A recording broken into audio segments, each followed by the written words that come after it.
webcam view, which would help if I plugged it in to the computer.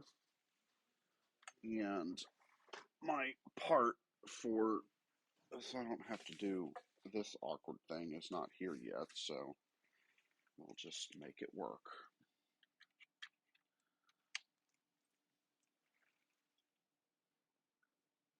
Okay, so a couple things that I want to kind of talk about today. The first is just sort of, basically where should you guys be, and some other, details.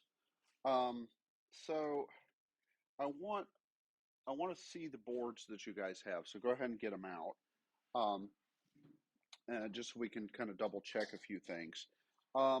So in particular, what we're going to do is I'm going to pull some of these pins.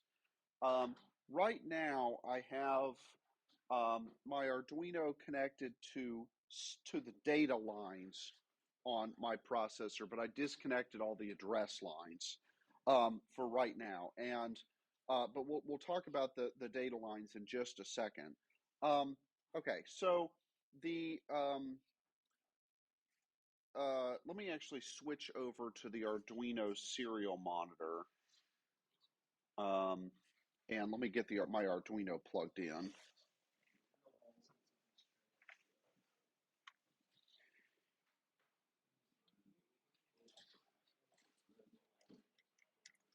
Rippy, are you alive back there? Doesn't sound like it. Oh, and it does help to plug the other end in. Yeah, why can't I have the Rippy energy of like you were in Combinatorics yesterday?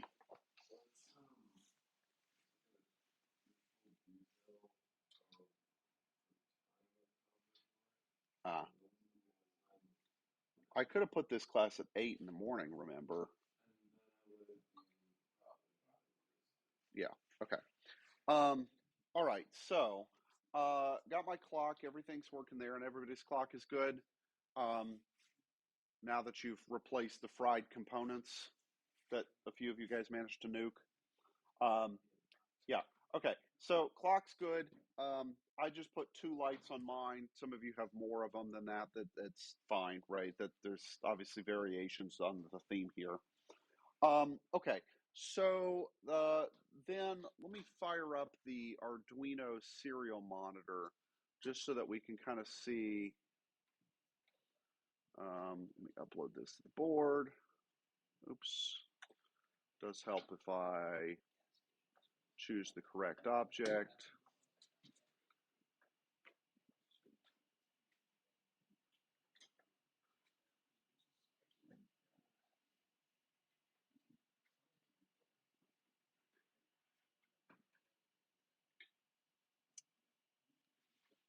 Okay, let me make sure I got the.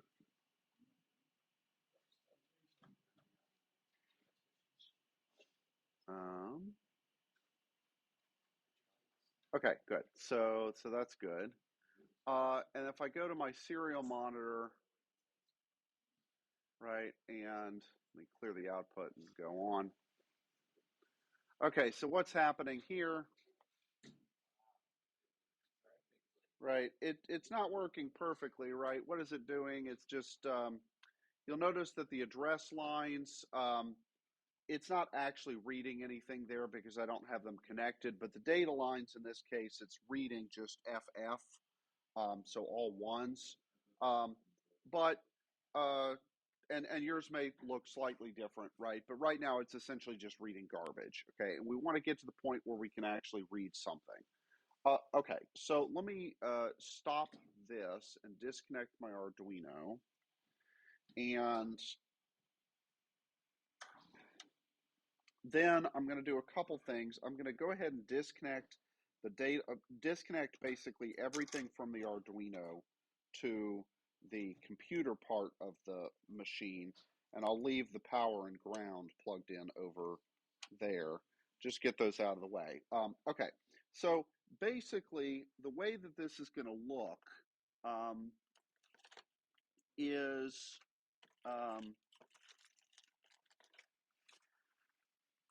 I need to put one more breadboard here at the bottom. The way that this is going to look when all's said and done, right, is so we've got our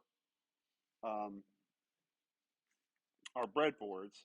I've got the clock obviously there up the top, and then this section's going to have 3 of the chips. We've got the, I don't have the reset pin over here. I pulled that. Huh? Oh, you guys can't see it. I'm sorry. You can see the serial monitor, but not the, there we go. Okay. Good.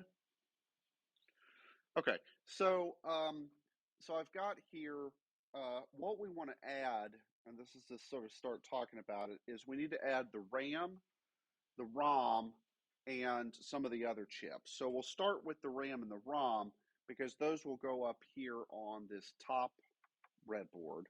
Okay, for the ROM, the problem that we're going to run into is this socket is too narrow for this chip because your professor's an idiot and forgot to measure or double check the measurements before he picked out the socket. So I've got the correct size. They should be here today, maybe tomorrow at the latest.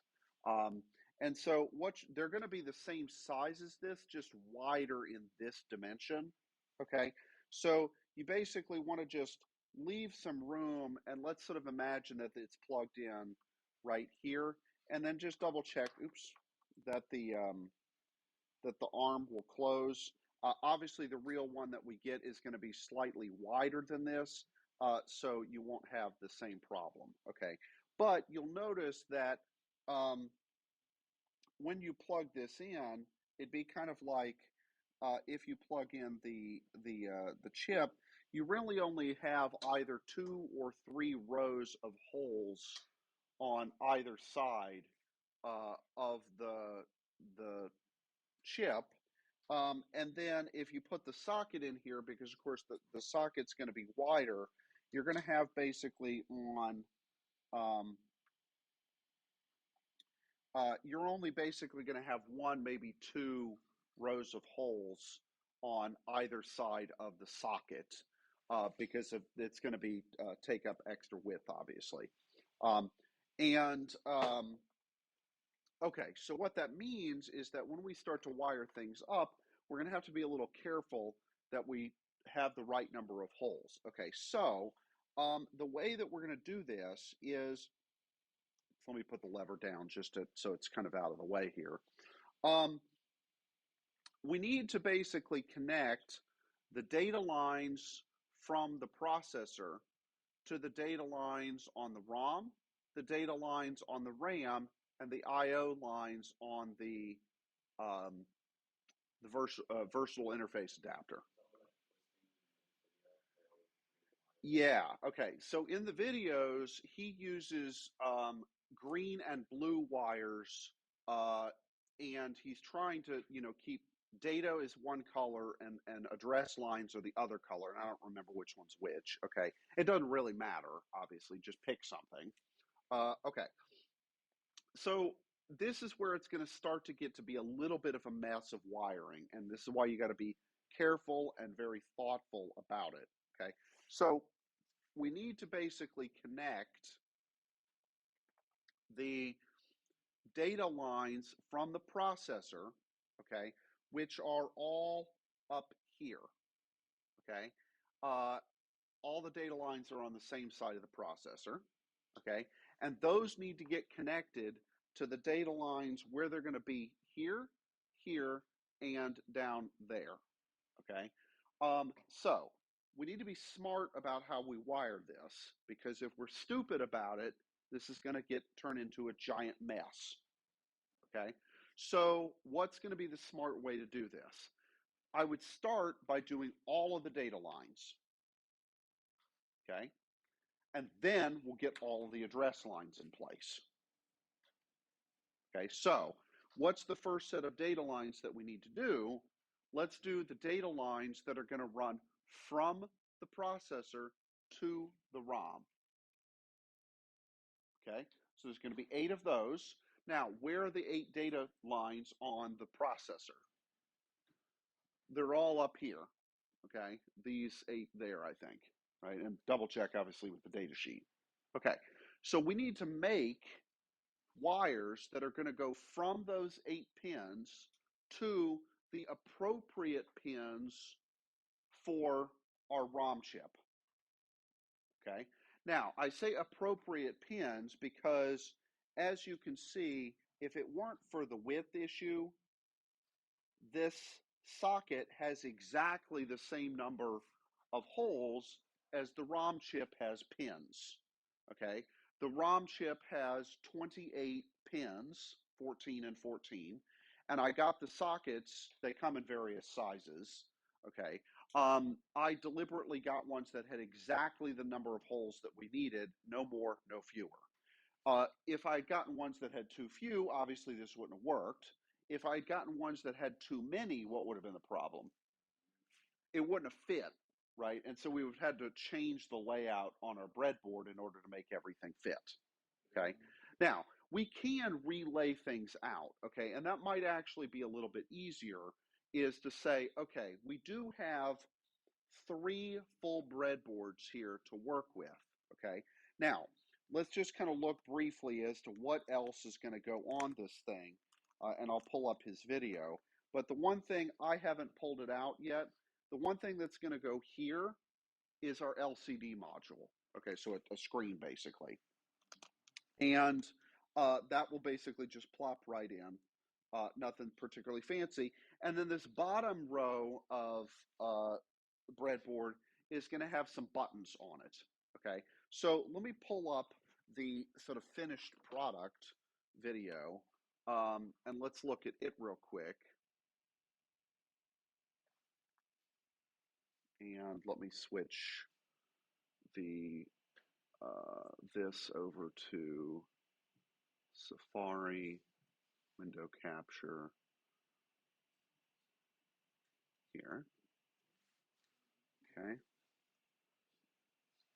Okay, and so we'll go back to his YouTube page.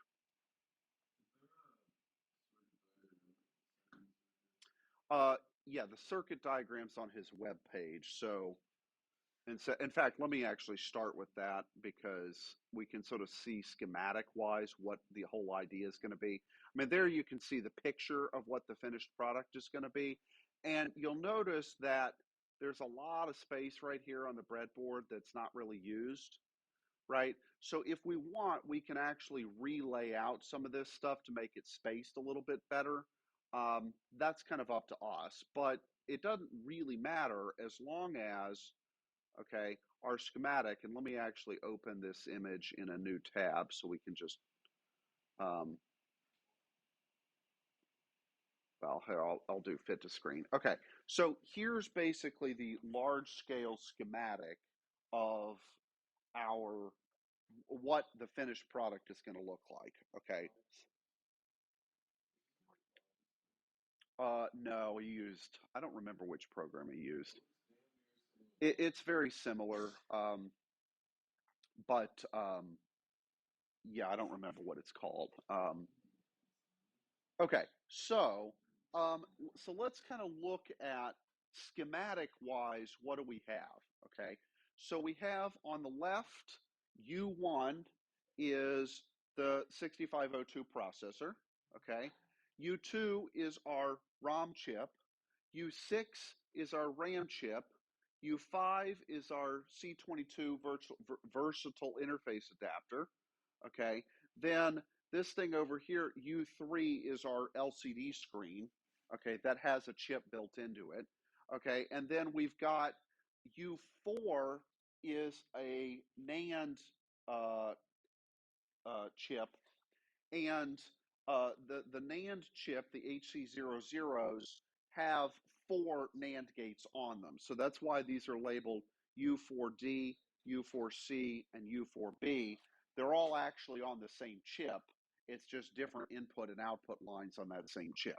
Okay, so we're using 3 of the 4 NAND gates, and then we have this thing up here is either the crystal or the clock circuit that we've wired up, okay? So the pin that connects there is either going to be from the crystal, which we'll use later, or for the clock circuit that you just plug the wire into Phi 2 on the processor. Okay, so is that okay? Yeah? Okay, so if we look at then where does everything connect on the processor? Okay, our clock connects to Phi 2 on the processor, that's pin 37, right? And that makes sense. The processor needs to have the clock, but it's not the only thing that needs to know when the clock is active, okay? Some of the other chips will too, okay? So eventually the clock will get plugged into additional things, okay? Does that make sense? Okay, so what we need to basically do is, so let's start on the processor side and we'll look at, say, pins 33 down to 26, which is pins D0 through D7. Okay, so those are our data lines. Those 8 wire pins need to get connected to the data pins on the 3 other chips. Okay, now when we do this, how should we do it on the breadboards? Well, we need to go from the processor to something. If I go from the processor to the ROM, and I can then go from another row that's next to the ROM over to the RAM, right? So they don't all have to come from the same place, they just have to be interconnected. Okay, yeah.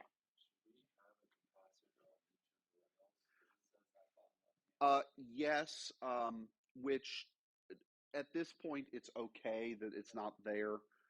They will need to be there later. Okay, so on each power rail, you're going to have one of these 0.1 microfarad capacitors. It's not really going to matter at the state that we have things in now, but as we add stuff, it will. Yeah. Stupid question because I never really learned this. Like resistors, the current has to go through. When it's on the power rail, can you just put a capacitor anywhere on the rail, or does it have to be in between where the current is going? Anywhere on the power rail, because what you're doing, the bypass capacitors basically go directly between plus 5 volts and ground. Okay, so they are essentially making a short. Okay, but what does a capacitor do? How does it work? Rippy, why don't you explain it for your comrades here? What is a capacitor?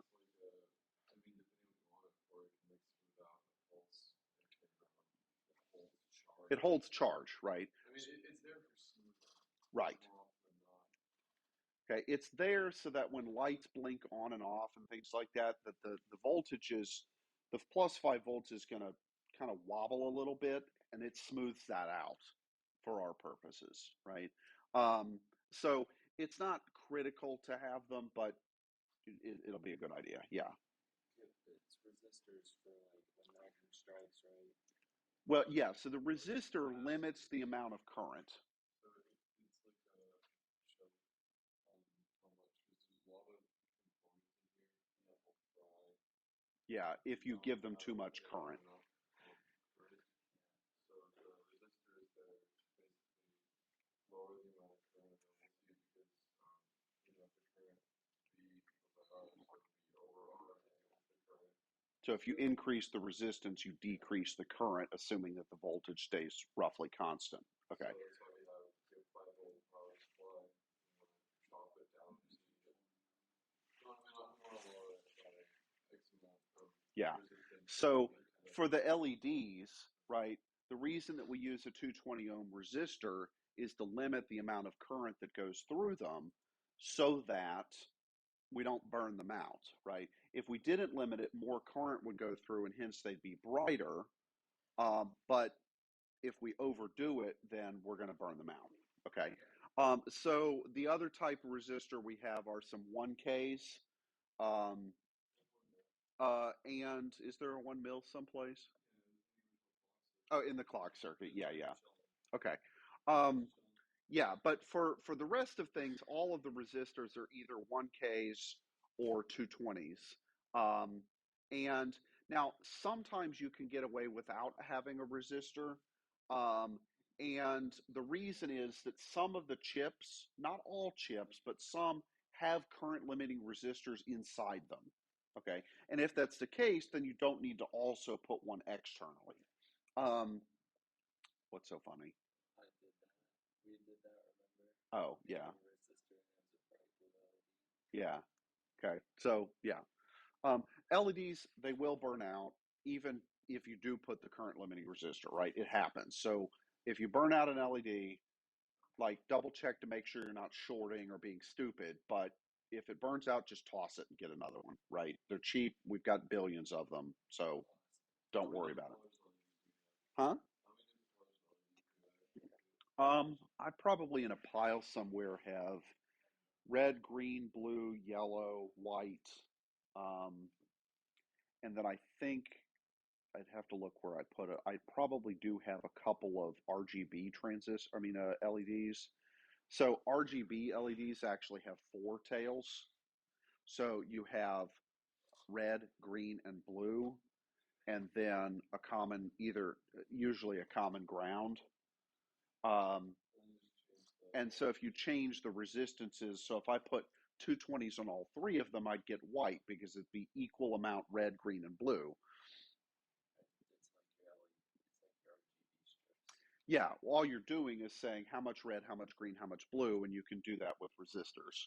Um, so yeah, but obviously we don't need any of those for this project. So anyway, okay, all right. So the data lines, basically, well, everything's 8-bit, right? So all the data lines, there's going to be 8 wires that run to every single chip, and make those whatever color you want them to be. He uses blue and green for his data and his um, um, address lines, and I'm blanking on which one is which.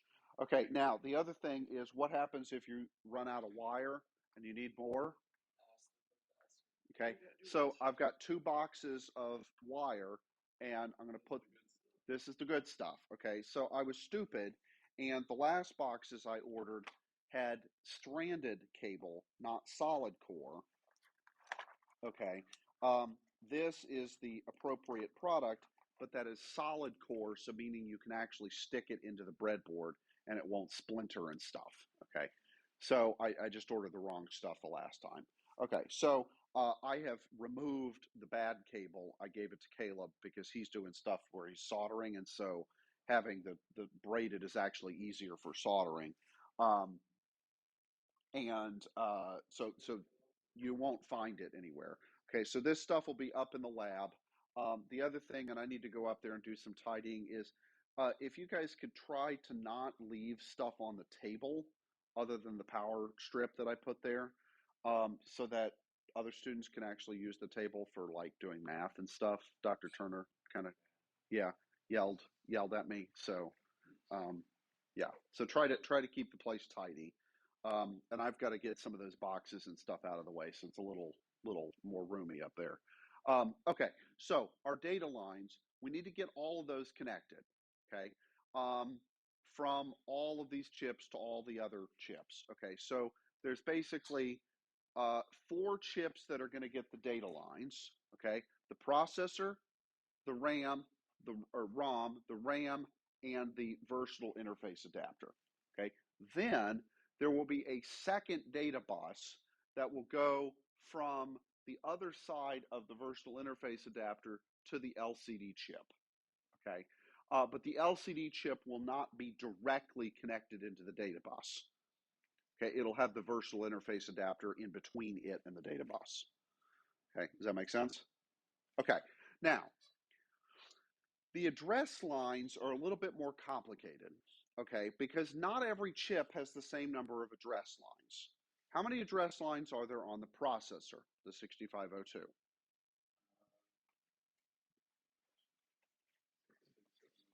There should be 16 because what's the address space of this 8-bit processor? It's a 16-bit address space, so it can address up to 64K worth of things. Okay, so of course, therefore, the processor has 16 address pins, A0 up through A15. Okay, and most of them are on one side, and then there's 4 of them back on the other side, but in whatever. Okay, now those need to get connected to the appropriate address lines on the 3 other chips, okay? And those 3 other, huh?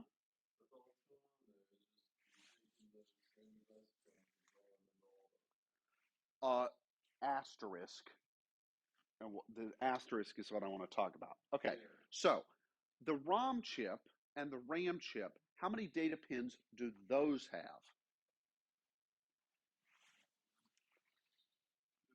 They only have 15, okay?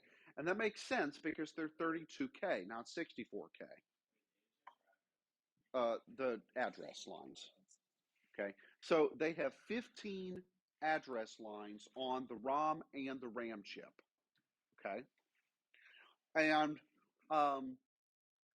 so let's talk about the ROM chip, okay? Most of the the address lines connect to exactly what you'd think that they should connect to on the processor, okay? Namely, that address lines A0 through A14 need to connect to A0 through A14 on the processor. Okay, which makes sense, right? It's A15 that we need to talk about. Okay, so how do I know when I am in the address space of the ROM? Okay, so what did we say that the ROM, where were we going to put that in memory in our 64K address space? We decided we were going to put it in the upper half, and we had to decide that, okay, because of the way the processor is designed. Okay, so what that means is what addresses correspond to data in the ROM chip. Address is 8,000 hex up through FFFF. Okay. Yes? Cole, you don't seem convinced. Okay. All right. So 8,000 hex up through FFFF. Okay. Now, how many such addresses are there between 8,000 and FFFF? 32K. All right. All 32K of them, what is true about the 16 address lines? Yeah. The A16 is always a 1. A15, sorry. Yeah. The 16th address line is always a 1. Okay, does that make sense? Okay, so I know that I'm accessing the ROM chip in the situation that A15 is a 1. Okay, if A15 is a 0, then I'm working with the bottom half of memory, and that's not where the ROM chip is, so I don't care. Okay, so. Why did they? I'm looking at this. Why is he just putting a NAND gate? Why you just use an inverter? Because we need a NAND gate for some other things, and we can always use a NAND gate as an inverter. We already have a hex inverter chip. Okay, we do on the clock module, but remember, he designed this to be modular where you don't actually have to use the clock module, right? So when you buy this kit, you don't get the clock module. That's a separate kit, okay? No, because this one comes with the crystal, the 1 megahertz crystal, okay? So when I bought this, I deliberately bought the clock modules also because I wanted us to be able to single step the clock, right? That's why I bought it the way I did, right? And spent about $1,000 on all this stuff. Why didn't you just okay, wait, hold on. Hear me out. Oh, and the Arduinos and the EEPROM programmers and the. So, while I do appreciate the clocks here, we could have achieved an almost identical thing with a button and a Arduino. Or we could have learned how 555 timers work and how debouncing buttons works and how a clock is actually built for those people in the class who don't actually know those things yet. Can you even get an Arduino right now? Yeah, Arduinos you can get. It's Raspberries that are hard to find. Supply shortages. Yeah. Yeah. So, okay. So the address lines is the complicated part of this. Okay, so we know that we're accessing the upper half of memory, which is where the ROM is going to be, if A15, the 15th bit of the address thing, is a 1. Okay, now get out the data sheet for the ROM chip. Okay, so that's the Atmel 28C256.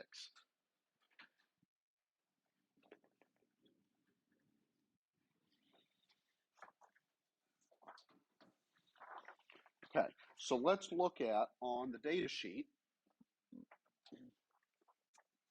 Okay. Now, the other thing you do have to be a little bit careful about when you read this. So look at the ROM chip on our diagram. Not all of the pins are drawn where they physically are on the chip. Okay. So you just have to pay attention.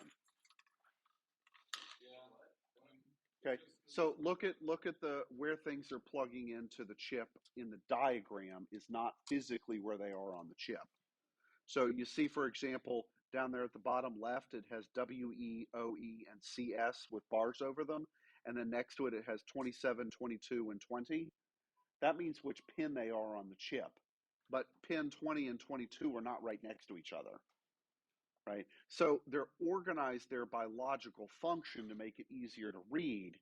But if you wanted to actually wire this up, you need to look at the data sheet to make sure that you know which pins are which. Okay? Yeah? You got to be on your toes here.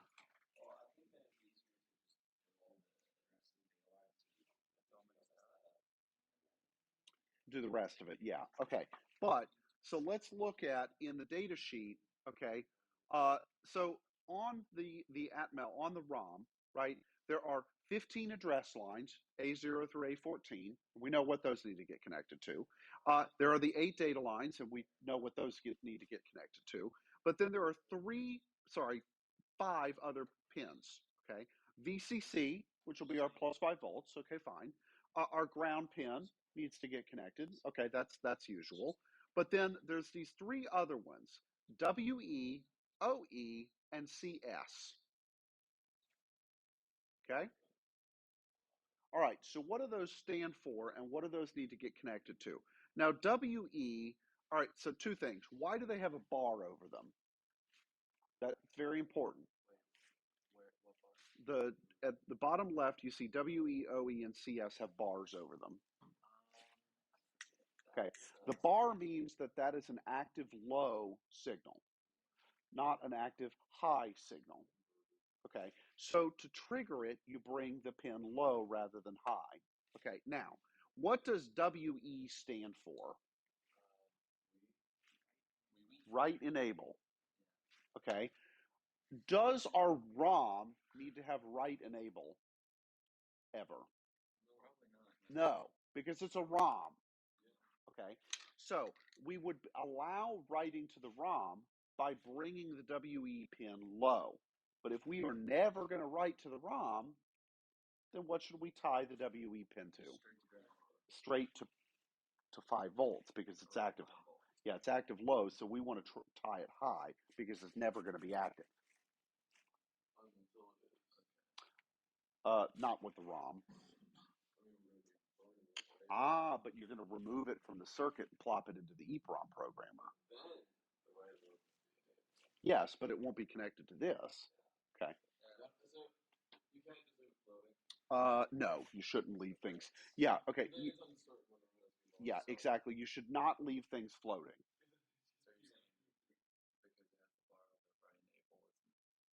Active low, which means if I want to enable write. So when you have it at ground, it's a 1. But yes, Okay. so it's So inverted.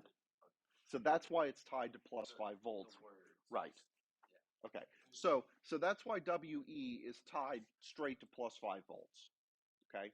Good. All right. Now, what about these other 2? So let's look at what's going on with them. OE, okay, is what does OE stand for? Output enable. Okay. The output should be enabled on the ROM always. Okay, so what is the output enabled done? It's tied to ground. Okay, and you see how I know it's tied to ground because follow the little green line. Yeah, all the way over to ground. Yeah, okay. So write enable is tied high, output enable is tied low, okay? And then the decision, which is how do we decide whether or not the ROM chip is going to connect its internal data to the data bus or not? That's with the CS pin, which stands for chip select, okay? So the chip is selected and connected to the bus if the chip select pin is brought to ground, okay, because it's an active low signal because of the bar. Okay, under what conditions do we want the chip select cable to be, or a pin to be tied or brought low? When A15 is high, okay, which because when A15 is high, that tells me that I'm reading from the top half of the address space, which is where we're putting a ROM. Okay, so A15 tells me whether or not I'm using the ROM chip or not. Okay, now here's sort of the problem. The ROM, I need to bring chip select low in order to enable it, but that will happen whenever A15 is high. So what do I need to do to A15?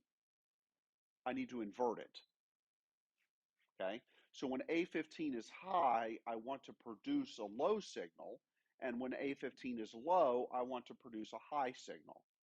So I need to invert it. Okay, how can we invert a signal?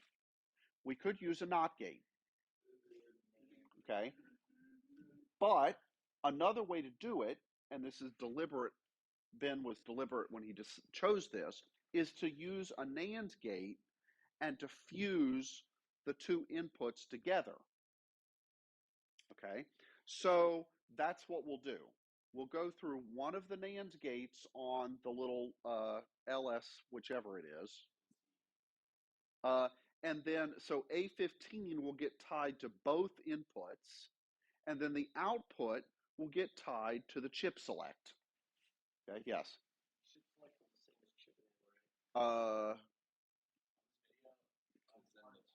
Does it say chip enable in here? No, I've got it.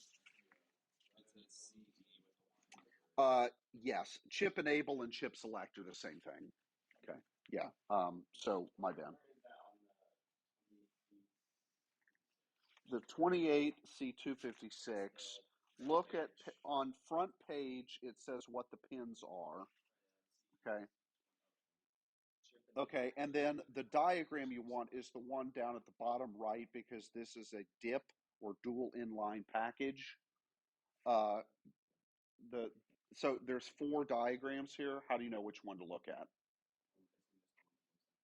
Which is the one on the right? Okay, so the particular packaging of these chips. Okay, all of the chips that we're using here are DIPs, dual inline package. Okay, and as opposed to like the PGA is pin grid array, that would be like you'd actually put it into a square socket. Those things do exist, okay? Which, I mean, if you guys, well, a bunch of you took CS-101. Do you remember when we took the computers apart and put them back together? And I had you guys pull the processors out and you saw that there was a grid of either holes or pins? That's what a pin grid or ball grid array is. Okay. What, Rippy? Okay. Okay. So, but for all of our chips, you want the ones that are the DIP package, dual inline package, right? Dual because it's 2 sets of pins that are in line with each other. Okay. So, so which one is the chip select pin? It's pin 20, which is on the Atmel. It's called chip enable instead of chip select, but those mean the same thing. Okay. Does that make sense?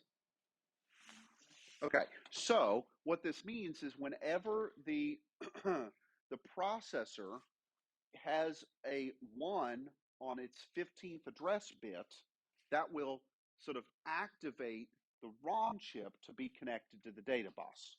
And if that pin is a 0, then the chip select pin will be brought high on the ROM, and the chip will be disconnected from the data bus so it doesn't interfere with other things going on in the data bus. Okay, so we have to do this. What we're doing is called bus arbitration. Okay, two things cannot be both putting data onto the bus at the same time. Okay, because you would get junk. And so what we have to do is sort of coordinate who has control of being able to put data on the bus at any given time. Okay, does that make sense? Okay, so that explains why the ROM chip is going to be wired up the way that it is. Okay, and are we missing any other pins on that one? I think we're good because it has 28 pins, so let's just count them up. 28 pins. We need one for power and one for ground, so there's 26 left. We have 8 data lines, so that means there's 18 left. We have 15 address pins, so that means there's 3 left. And that's exactly write enable, chip select, and output enable. Okay, so there's all 28. Yeah.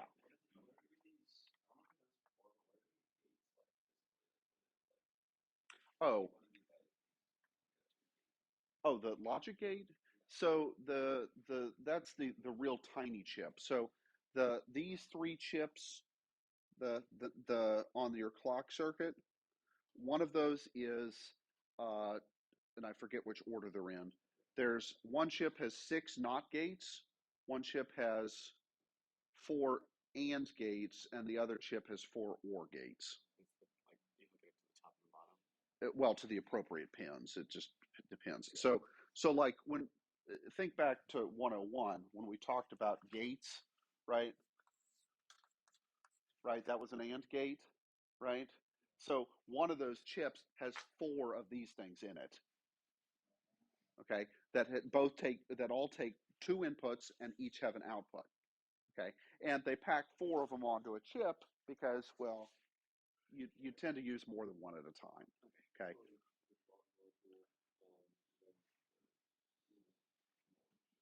Yeah. So, and we use those on the clock module because we wanted our output to depend on either of the inputs, okay, namely the auto pulse or the manual pulse one. And then we had the other chips to basically control that only allows one of the 2 signals through, depending on which setting the switch is in, right? So that we could have our output from our clock be in single pulse mode or auto pulse mode. And that obviously will be useful later. Okay, now the reason, so Rippy was sort of irritated that he did not use an inverter here, he used NAND gate. The reason he did so is because we need NAND gates elsewhere in the circuit, and so we're already going to have a NAND chip, and it has 4 NAND gates on it. If we only need 2 others, why don't we just use the third and make it function as an inverter? It reduces the number of chips on the thing by 1. Okay, which, yes, only saves you 10 cents, but if you were making 1,000,000 of these things, that would add up. Okay. Okay, so that explains basically everything going on with the ROM. Okay, so what would be the next step in terms of wiring, okay, is to get the data, the address lines, and these control lines all hooked up to the ROM. Okay, so from processor to ROM. Okay, now one thing, hang on one second, Cole. In terms of color coding, he uses blue and green for data and address. And then what does he use for these control lines, which would be like write enable, output enable, chip select? He uses yellow and I think white also in some cases. Okay, so try to stick with it doesn't have to be the exact same color coding, okay, but stick with a color coding scheme that's not stupid. Okay, what's the other thing? Obviously, what do we use black and red for? Power and ground always well, red for power, black for ground. Okay, so don't use those, but then use your other colors for your control lines, your data lines, and your bus lines. Okay, and then if we look at the what I've got here, okay, we've obviously got black and red. We have blue and green, so one of those for data, one of those for address. Yellow and white you want to use for your control lines. Okay, so things like the clock, uh, the chip select pins, those sorts of things. Okay, does that make sense? Yes? Okay. Cole, you had a question.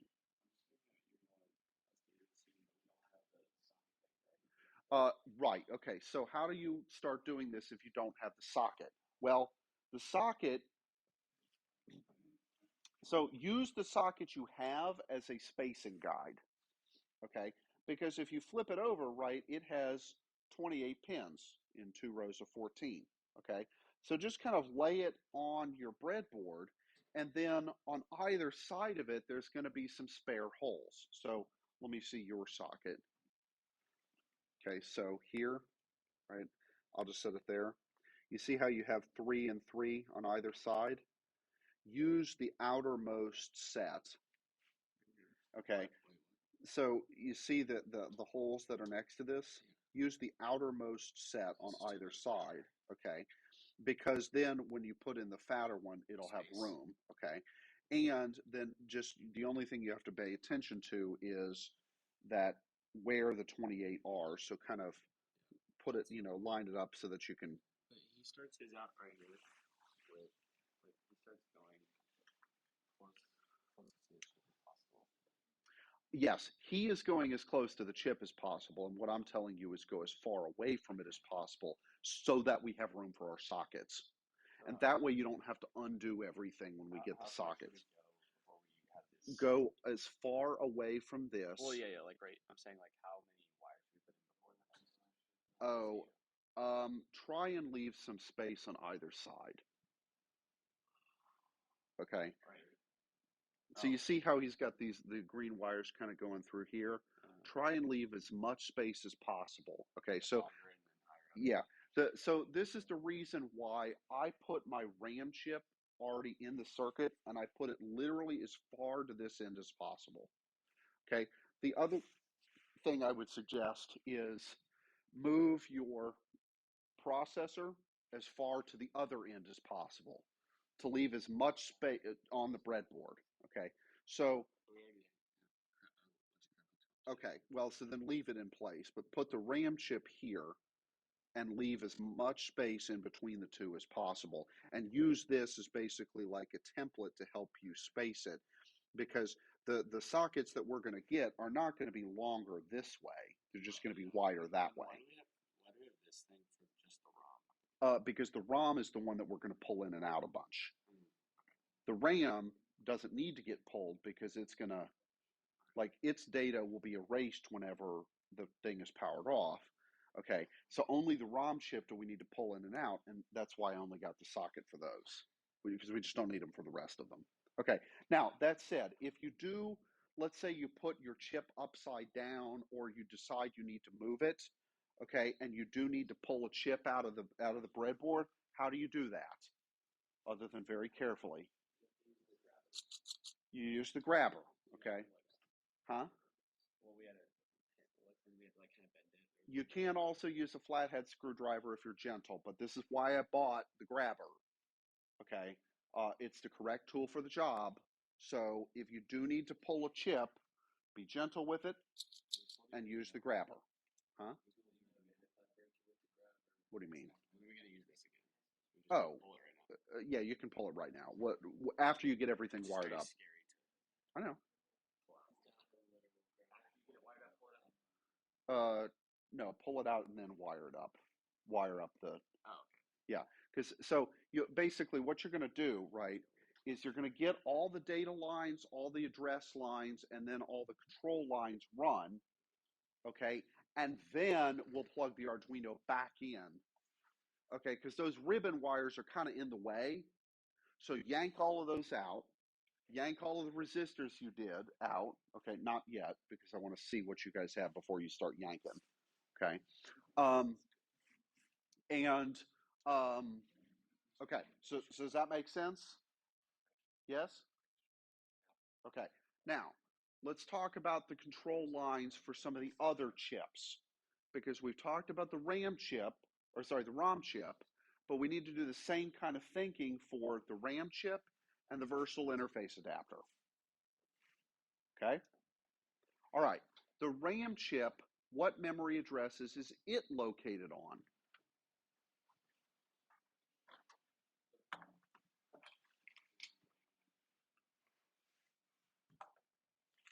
Okay, so where are we mapping the RAM into memory?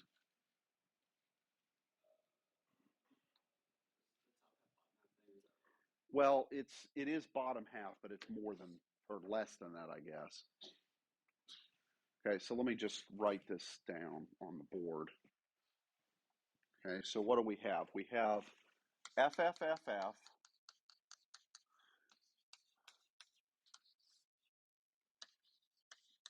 We got a ROM there. Okay, then we have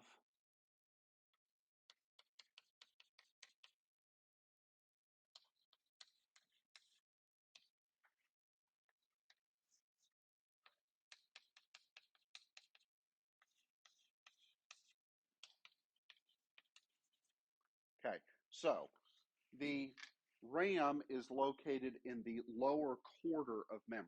Okay, so how much RAM does this chip actually have on it? 32K, but we're only using half of it. We only have 16K, okay, because we're only going to map in 16K. And the reason we're not using all 32K is because we need to leave some room for the I/O lines, or sorry, for the versatile interface adapter, okay, to be addressed in, and this is called memory mapping, right? Um, and this, we don't, for this simple of a computer, 16K of RAM is plenty, okay? And I know that sounds crazy to be saying that, but that is way more RAM than we're going to need for this machine. Okay, so let's look at the control lines on the RAM chip and think about how those are going to work. Okay, so the RAM chip, if it's addressed in to the lowest quarter, the RAM chip is active only when the address is in between this range. Okay, otherwise the RAM is not connected and not used, because it means that we're either in the I/O space or up in the ROM space. Okay, so looking at the RAM chip, so get the, this is the smaller document that says Hitachi on it, because that's who makes it. Look at the, let's look at the pins on this guy. So this is pages 2 and 3. Yeah, okay.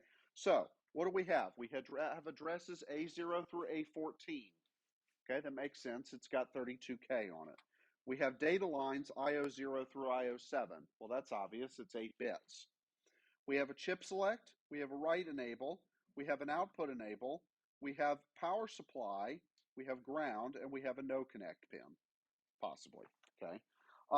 And on our particular packaging of it, there's no connect pin because there's only 28 pins.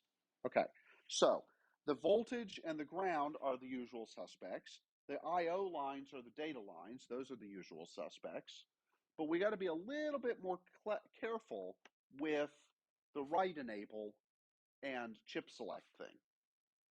Okay, so let's think about this. Okay, under what conditions should chip select be active?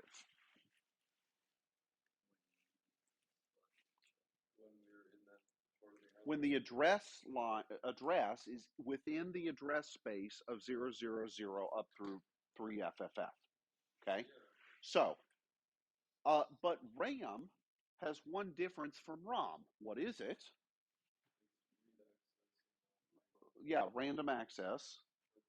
Okay, which means what can we do with RAM? We can read from it and we can write to it. Okay, so this is why the write enable actually is going to matter for the RAM chip. Okay, huh? It does, but we're only ever going to use that when it's removed from the computer. So let me wait, hold on. I just want to double check something here. Physically, the ROM and the RAM are identical. No, like in this circuit, you're just never touching the right in the ROM. So they are both technically RAM chips that we are. They although we are look, making a yes. ROM chip because we're never touching the right. Yes, okay, but in terms of how it's manufactured, the ROM chip is different than the RAM chip. In what ways, actually? I'm very interested. I don't know precisely, but Okay. okay. Well, okay, and here's why. What happens if you remove a RAM chip from the circuit and then you plug it back in and read? What would you read on it? Not the same. All zeros. All zeros, yeah. Okay. If you pull the ROM chip from it, plug it back in, Looks the same. it will preserve its contents. So they have to be different physically. Yeah. Okay. Makes sense. Okay. Now, in terms of the pins that are on them, it looks like they're the same, right? Because they have 15 data lines, eight data lines, 15 address lines, power, ground, and 3 control lines. Okay. We could use the ROM as a RAM. No, Just reset it every time we use it. that would be bad because it's very slow to write it. Okay. Like writing to an EEPROM, the first thing you have to do is erase it, and then you have to write to it, and that is a slow process, but like orders of magnitude slower than RAM access. So that would be bad. Okay. Okay. All right. So, now, so under what conditions does the RAM chip need to be chip selected?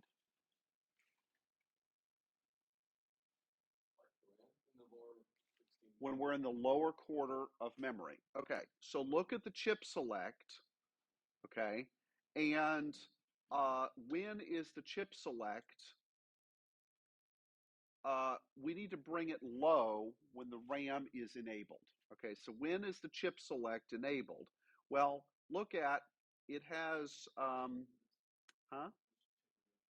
the RAM chip, the one in the middle.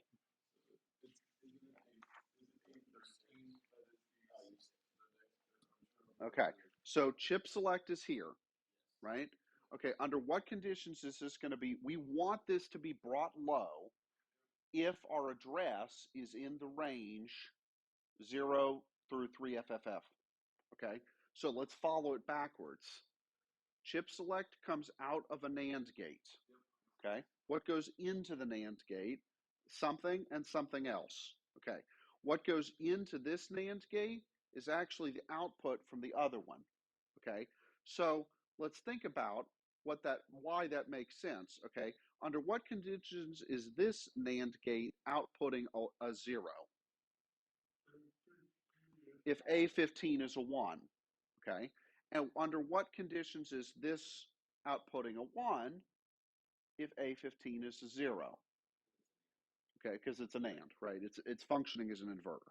Okay, so that explains what one of the inputs on the NAND gate is. Okay, that it's basically whether or not A15 is low or high controls one of the inputs of the NAND gate. The other input is the other one that we need to think about. Okay, so let's follow this back. Okay, what's that one connected to? Hmm? Yeah, so pin 9 here on the NAND gate. I'm following it up this wire, this wire, this wire, this wire to the clock. Okay.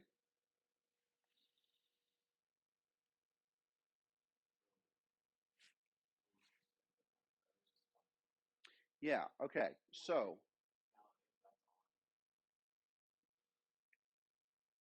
mm, Okay, so one of those where we're switching between, are we switching between ROM and RAM here? The 15? Or like you said you only want to use this in the lower quadrant of our memory space of our 64K, which means that the first three would have to be, or the first two would have to be off. yeah, okay. So hold on. So let's think about the address space, right? So if we're in we need to have, um, Zeros in the first two, right? well, okay. No, because it's anywhere from zeros up through 3FF. Okay, so in binary, right? Sorry, let me come over here. Okay, we want those. Okay, so we can have 0 up through basically 0 through 3F. Okay, for the first nibble. Well, you have a bit, you have a nibble, you have a bite. It's tasty, right? Okay, so let's think about the bits in question here, right? So our address space is 16 bits. I'm thinking right now, I want to think about the upper 8 bits, okay? Because the upper 8 bits, okay, is, okay, and then I've got the lower, I'll just write it like this for nibbles, okay? Oops. Right, so those 8 bits can be anything, okay? That makes sense, okay? And so I don't care what those are. What I do care about is the upper ones because I only want to allow them, I only want to know whether or not I am in the range of 0 through 3F or not. Okay, so 0 through F means in this nibble, do I care what it is? No. Don't care, don't care, don't care. We basically have 4 bits left. 14, 15. Right. Yes. Okay, so this bit can be a 0. Go ahead, Drake. Because, well, okay, we care about them in the sense that there may be, okay, so let me back up. I want to know which bits matter to tell me if I am in the range between 0000 through 3FFF. Okay? Now, each nibble is 4 bits, right? So the right 3 nibbles, that's 12 bits worth, can be anything from 0 to FFF. So they can be any of those 16 patterns, and all of them are valid. It's the biggest nibble that I care about to only be between 0 and 3. If it's 4 and up, that tells me I'm in a different part of the address space and I don't want the RAM chip active. Okay, so that's why those 12 bits don't matter for determining whether the RAM chip should be on or off. Okay, now for the RAM, for the RAM, 0 through 3 tells me what? What do these 2 bits have to be? Those 2 have to be zeros, and these 2 can be anything. Okay, so A15 and A14 need to both be zeros. Okay, so if I take A15 and I take A14 and I pipe them through a NAND gate, what's going to come out the other side? If they are both zeros, so let's draw the truth table, right?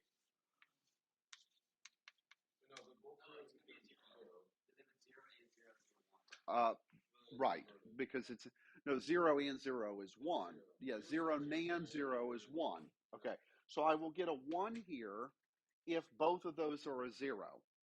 Okay? So 0 and 0 is 0. And then not that. Right.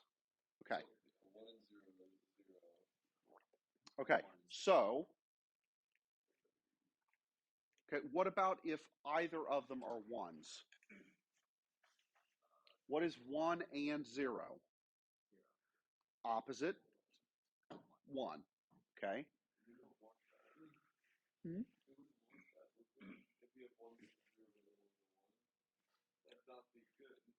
Well, no, if A14 is, we don't want a RAM chip to be active then. Yeah, if we only want it to be active when it's on 1, if you had 15 with 1 and 14 with 0, and that's... Then what's the output of the NAND gate? 1. Yes, but how do we enable the RAM chip? We bring the chip select low, not high, right? Yeah. No, we want it to be high because if one of these bits is a 0 and the other one's a 1, we're not within the address space of the RAM. Yeah. What I'm saying is that the logic for 0, 0 is the same as 0, 1, and 1, 0. Okay, well then hold on, because maybe we've missed something. You need an XOR. Well, hold on. Let's think through it. Okay. On the way that this is described right now, you need an XOR to make that Yeah. work. Okay. But yes, and so what we want to do is figure out why. Okay. So let's look at what else is there though, because notice what has he done here with A14. He's tied it to the output enable. Okay. And so we can think here, if A14 is a 1, then we know that we're in the upper 32K of address space. It doesn't matter what this one is, right? He's being smart here, okay? So if the A14 is a 1, I don't care what A13 is. I think I maybe, wait, hold on.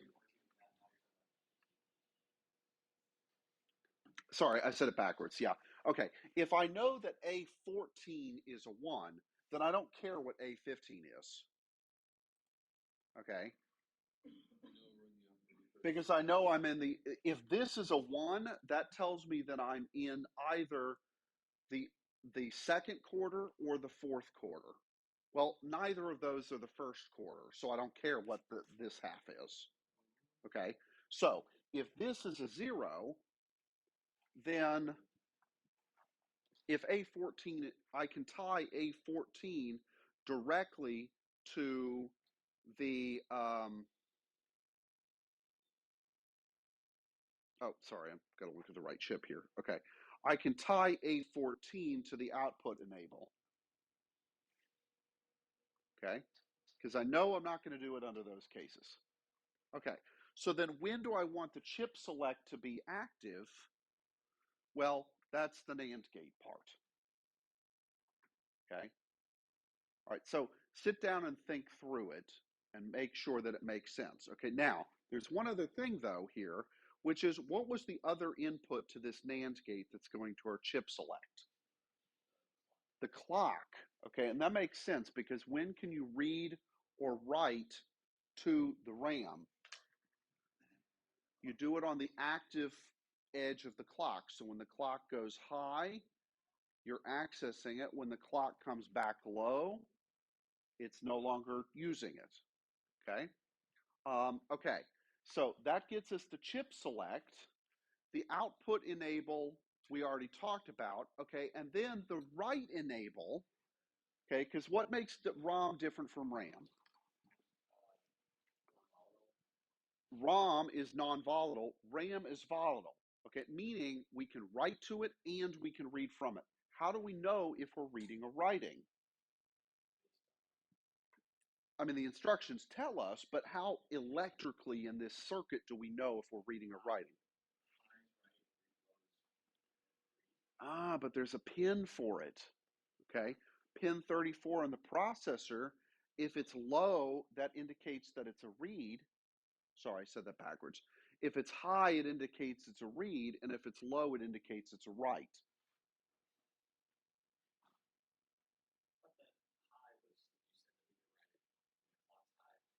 When the clock is high, you can read or write on the active edge of the clock. Okay. But how do we know whether or not we should read or write from the RAM? Well, the chip tells us, right? Because it has a, hold on, just sit your asses down and let me finish, please. Thank you. Pin 34 on the chip, okay, tells us whether or not we're reading or writing. If pin 34 is high, that means we're reading data from the bus. And if pin 34 is low, that means we are writing data to the bus.